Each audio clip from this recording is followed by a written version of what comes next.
Well, everybody, I'm Joe, and that's my van right there.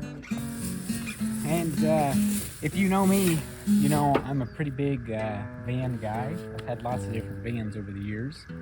And this is my 1984 Toyota van wagon, and it's probably one of my favorite vans that I've ever owned. And I'm going to give you a quick tour of the van and the whole camping build out that I have back there, and show you some of the reasons why it's my favorite. Show you some things I like and don't like about it in case you're thinking about getting one yourself. All right, so I'm going to start you off with a tour of the outside of the van, and then I'll show you what I've done to it. So, you just set my tripod down. So here's the van. You gotta love the look of these old Toyota vans. They just look like a, Mars rover or something like that. Like pretty crazy looking. But that's the first thing that drew me to these, is just the look of them. They're so neat. Now these are 4-cylinder, and they came in automatic or a 5-speed manual. This one's automatic, and this one is only rear-wheel drive, but it is mid-engined, rear-wheel drive with front torsion bar suspension. So kind of strange. I've got these kind of simulated neon LED lights that I've put all around there. Found a dash mat for this thing. I actually put this single DIN radio from Amazon that has Apple CarPlay in it. So that's kind of cool. It was like 60 bucks. Totally worth it. And yeah, the engine's right about there. I'll show you guys that in a minute here. These side windows slide open, which is super nice in the summer.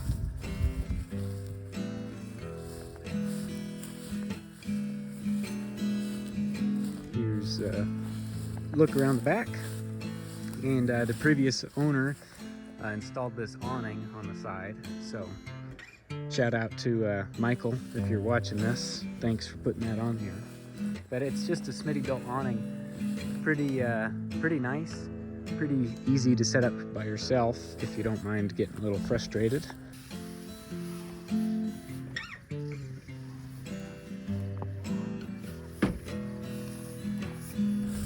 But anyways, show you the inside here.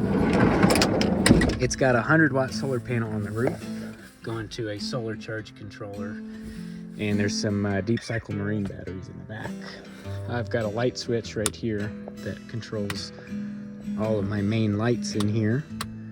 If I could change anything, I'd probably put a dimmer here instead of a switch, because these do get a little bright at night. I've got these seats in here. These are actually from my 1977 GMC Eleganza motorhome, and I pulled those seats out, and wasn't going to use them in the motorhome, so I cut up the frames and reupholstered them to use in this van. I got all this leather for free. It was all getting thrown out, so reused all that. All this wood that's here is it came from a dumpster of a car dealership that got tore down, so I got to reuse all that wood. And all this flooring I actually had left over from my kitchen. So a lot of recycled stuff in here. Oh yeah, and then same with this headliner material. That's all reused fabric that I salvaged from getting thrown out. So yeah, I've got my fishing rods hung up on the ceiling there. That was also something the previous owner, he had his rods up there, and so I did the same, and it turns out to be pretty handy. There's a roof vent here with a fan. That's pretty handy for cooling this thing down. And then I built this little kitchenette table kind of thing, whatever you want to call it. Got this countertop, which is another thing I salvaged from getting thrown out. And just makes for a nice place to sit and eat, or set up your phone and watch TV, or do whatever. And it opens up, hangs up right there. I got a bunch of storage in here. Don't know if you can see that. And then right here, I've got a drawer that slides out, and this is a 12-volt fridge/freezer right here. And this thing works great. So kind of neat to be able to have that. And yeah, I got a little table, flips up on the back there. Show you guys. So yeah, I've got storage in here, and then I've got one of these Harbor Freight lights just to light this up at night, because otherwise you're fumbling around for stuff. I've got a couple of these 12-volt cigarette lighter things throughout. Those are always handy. You can never have enough power in a camper van, and you can never have enough fire extinguishers. And here's that flip-up table, and this one flips down, so you get a lot of pretty usable space here. Here's a look from the back. You can see I continued the base that these seats are on all the way to the back. Here's where my power inverter is, just to get 110 volt power if you need it for anything. Although I personally like to run as much stuff off of 12 volt as I can. And this counter flips up too. And you can see in there, that's where my deep cycle marine batteries are, and I also store some jumper cables there. And if I ever need to take those out, I can undo these 10 screws or whatever and pull this panel off, and those batteries can slide out. So that's a pretty good solution for that. There is not that much storage in a van this small, so you definitely got to be a little creative. I kept it open underneath the seats here, and back here is a sleeping bag and, you know, chairs, camping stuff. Up here I keep tools and spare fluids, and the battery for the main van, engine battery, is actually under there.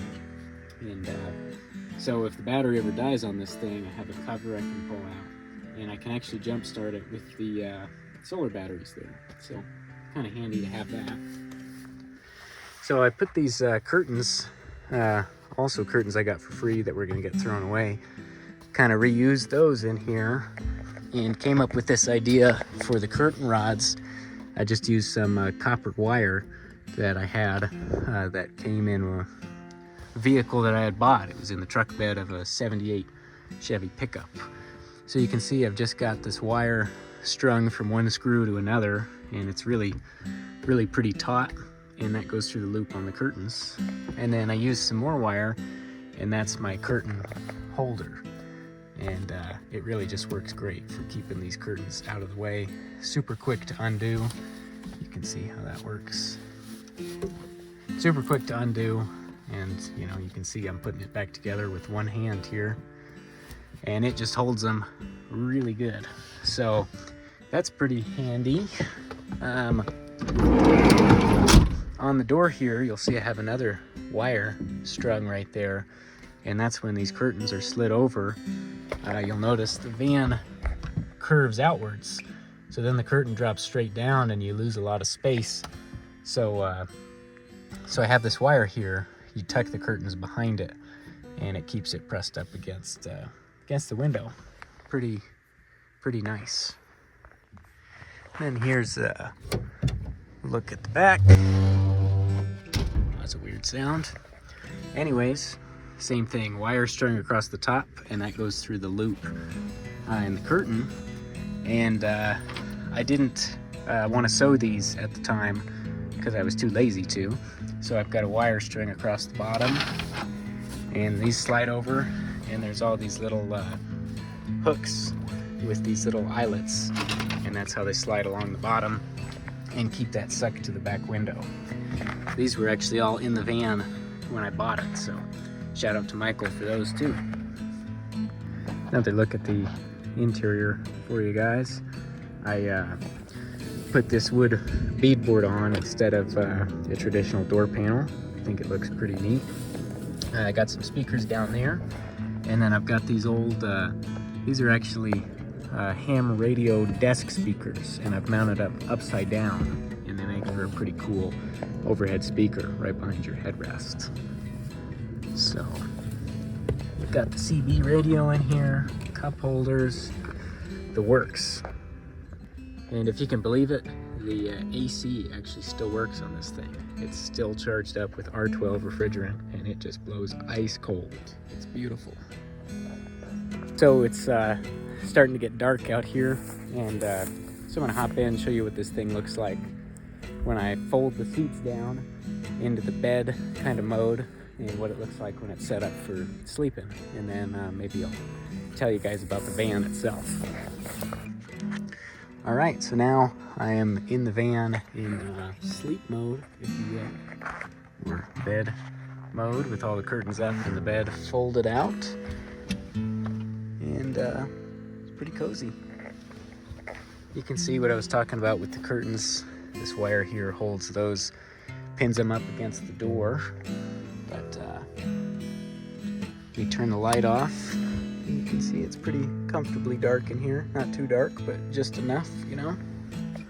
So there's that. So that's pretty much the tour. I don't know that I can think of anything else to show you guys, but if there's anything specific you wanted to see, let me know, and I could always make a short or something like that and fill you in.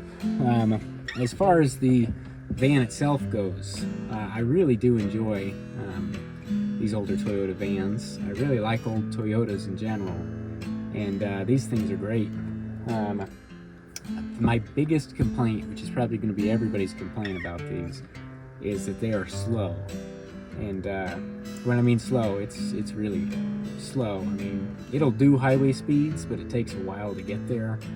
And here in Colorado, driving up the mountain passes, you're probably doing 55 uphill most passes, and everybody's passing you. And it doesn't really bother me, but it would be nice to have the power sometimes. So that's kind of an issue, not an issue, but a complaint.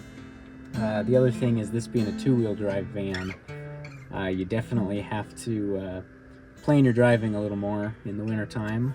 I would much rather have a four-wheel drive van. Other than the four-wheel drive Toyota van wagons, I've heard they're really hard to find front end parts for. So that's something to keep in mind. This thing does great off-road in two-wheel drive. I've taken it on plenty of four-wheel only trails and never had a problem, and it does fantastic. And then in the wintertime in the snow is a different story. It's just like driving any rear-wheel drive pickup in the snow. You know, you got to put some weight in the back, and it does pretty good after that. That's kind of the biggest things. The other thing is, it is a little small. Now, I'm pretty small myself. I'm 5'5", so, you know, sitting in here is no problem. But I've had friends who are 6 foot and 6'2", and they're definitely having to slouch to keep their head from hitting the roof. And with the bed I have set up now, I think it's about a twin-size mattress. It fits me perfect. Me and my girlfriend are a little cramped in it. And it was set up before by the previous owner. It was a totally flat kind of space, just a big flat bed in here. And that was a little better, but I don't really like vans where the whole thing is just a bed. I like to have some space to sit and hang out and do stuff. But yeah, it's been a fantastic van otherwise. I mean, really, not even otherwise, just in general. I use this thing all the time. I use it for camping. I use it for work. I put the seats flat and I haul tons of lumber in here. I haul stuff in it all the time. And it just does great. It's really a really good all-around everything kind of van. It's pretty reliable. It has the 4Y engine, Toyota 4Y, which they still make to this day, and they use it in their propane-powered forklifts. But it's never given me many problems other than just general maintenance and tune-up here and there. So that's always nice. For a 4-cylinder van that's this small, they do not get as good gas mileage as you think they would. The best I've ever gotten in this was 20 miles to the gallon with different tires, because right now it has these big oversized mud tires, and so I average anywhere from 16 to 18, which is not what you'd expect from a 4-cylinder Toyota, but it's really not too bad. I think I get about 200 miles on a tank of gas, so for something from 1984. Guess you can't complain. And yeah, it's just all around really fun vehicle. Everywhere I go, people give me thumbs up and tell me how cool the van is. I've only ever seen another one on the road once. Seen lots in junkyards and stuff, but never seen another one driving around here at least. So it's super unique. If you buy one, you're gonna love it, and everybody you see is gonna love it too. Everybody just thinks these things are so cool. Trying to think if there's anything else. I mean, that's pretty much it. I just kind of wanted to hop on here and show you guys my van, and I'm actually considering selling this thing. So if you really like it, maybe leave a comment, or you know, leave a comment and I'll put my email down there or something, and you can send me an email and see if we can't make something happen. But that's probably gonna be it for now. If there's anything else you guys want to see, let me know down below and I'll do it in the next video. If you're new to the channel, I make videos every 2 weeks, sometimes every week. Every other Friday there's something new coming out, and it's different every time. So stay tuned, and hope you guys enjoy it, and I'll see you in the next one.